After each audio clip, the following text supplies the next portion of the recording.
This is a basic overview of the cinematography workspace. You'll notice that in the center of the screen is the view pane. This is where you'll look at your images, your live view, and your shot stills.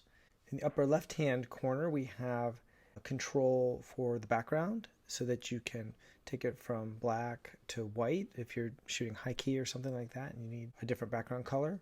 There's some controls for doing an A-B split of two images. We'll go over that in another tutorial. There's also these buttons that are color detection that is very useful for lighting even green screens or backlight, front light. And we'll go over that in another tutorial as well. Down here in the bottom left, you may recognize all of these controls, very similar to what is in the animation window in terms of just adjusting the image on the screen, putting up grids, and adjusting the opacity of the aspect ratio mask. Over here we have a focus, check, and control. So this is kind of interesting. You can go ahead and blow up an area, and if you're hooked to motion control or to a lens that has internal motion control, you can adjust the focus with these controls. Here are viewing modes. So we're currently looking at live. Put my hand in there, that's live. Then we have full color. This applies to stills that you've shot. So here are two test shots that I've shot. I'm looking at them in full color mode. Then we have a black and white grayscale mode to look at them. And then a clipping viewing mode. Here you can see we're clipping the highlights in this JPEG. So that's an area where we've pegged the 255 scale on one of the channels there. We also have a series of different 3D viewing modes, and we can go into this on another tutorial, how we shoot 3D in Dragonframe and how Dragonframe can actually control the amount of 3D as you're shooting. So let me go back to the live. There's the live. In this bottom area, we have thumbnail trays to show frames that you've shot. In this column here would be actual frames of your footage. Then below here we have test shots, and test shots are taken using this button here, this test shot button in camera settings. I'll shoot another one right now. And you use test shots when you're trying to adjust the look of your scene and you're trying to find the lighting and the balance. You can shoot test shoots to help you get there. We've added a really cool new feature, which is references. Now this tray is a place that you can put in images from other scenes that maybe have to match the scene that you're matching to, or maybe an image that shows the color palette you're looking for, but it's basically an area to have reference images. If you've shot a test shot that you really think is good, like let's say I like this sort of blown out look here and want to make sure I reference it later, I can drag that down.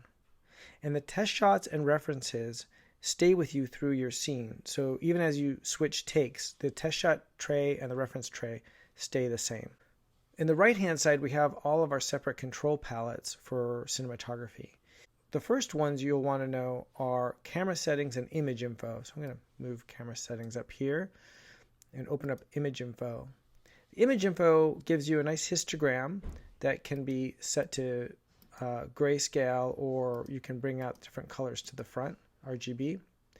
And this is the image information for the particular still frame that you have chosen down below. Camera settings are just that. These are the actual controls for your camera, especially if you're shooting with like a Nikon or a Canon DSLR or one of the other Sony. There's many cameras that we control directly, and you control them directly through this interface, controlling everything from white balance to shutter speed to ISO. All of these can be locked too. So once you've got your exposure set up and you don't want anything to change, you can go ahead and lock it here, and you can also add multiple exposures. And we'll do separate tutorials on each one of these controls. Color detection is a system where you can sample a color. So I can grab this sampler and say, okay, this gray back here. And then you can adjust, let me turn this one on. You can adjust the tolerance here, and you can see that this has got these green lines going across it, showing that these are all relative to that gray color. You can bring down the tolerance to show just that area that I selected. Again, this is useful for lighting an even background or trying to maybe keep certain facial tones, facial colors the same across scenes and takes. Then we have our digital densitometer.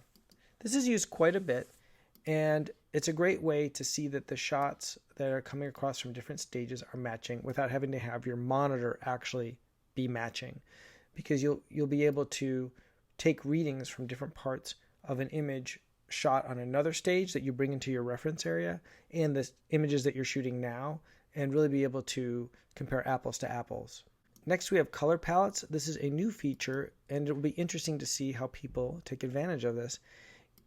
With color palettes, you can create your own set of color palettes that you save or import and export to help guide the overall look that can help carry across a color scheme through different shots. So you can create color schemes by taking photographs and sampling them, and you can also create color schemes in other software like Adobe software and then bring those and load them into our color palette section and have ways of comparing those colors to your scene. Next, we have the 3D stereo review, and this is a whole host of controls that help you set up and measure exactly what you're getting with your 3D and allow you to set a convergence and an edge flow. And there's precision measuring tools in here for measuring all of your 3D. Last but not least, we have the camera notes, and this is simply a place to write in who is the camera operator or the DP for the shot, and any notes that are important that need to be carried on with the scene to the next person who's going to be handling it. All of these control palettes here can be turned on and off down here. You can just get rid of them. So if you have just a few that you know that you like to use, you can just leave those up. And like you saw me do before, you can rearrange these any way you like. So that's the basic overview of the cinematography workspace.